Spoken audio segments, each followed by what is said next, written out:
Breaking this morning, South Korea's military says North Korea has launched about 10 short-range ballistic missiles into the Sea of Japan. It's happening just days after another ballistic launch in the same area.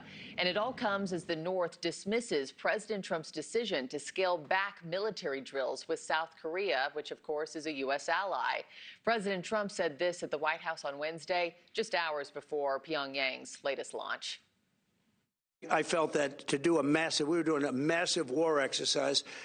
I thought that was very insulting to somebody that, frankly, has been, during my term at least, very well behaved.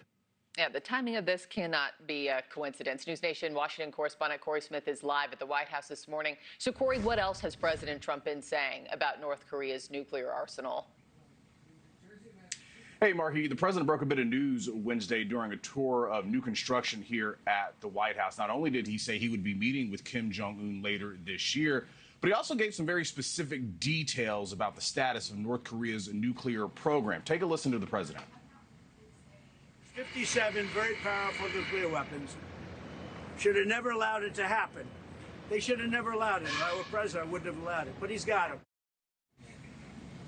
Now, in terms of these two men meeting later this year, potentially, the president revealed earlier this week that he had actually reached out to Kim Jong-un, requested the two men talk. That was the day after he made that surprise announcement that joint military exercises between the U.S. and South Korea were going to be substantially reduced. Now, a reporter asked him whether this was a potential first step in re-engaging the North in nuclear talks. The president played coy. Well, I don't want to talk about that, but I do have a good relationship with Kim Jong-un. As you know, you've seen. He didn't like Biden. He didn't like Obama. He didn't like anybody, but he likes me. So in response to the president's comments, Kim Jong-un's top advisor, who, by the way, also happens to be his sister, said the two men do have an excellent relationship.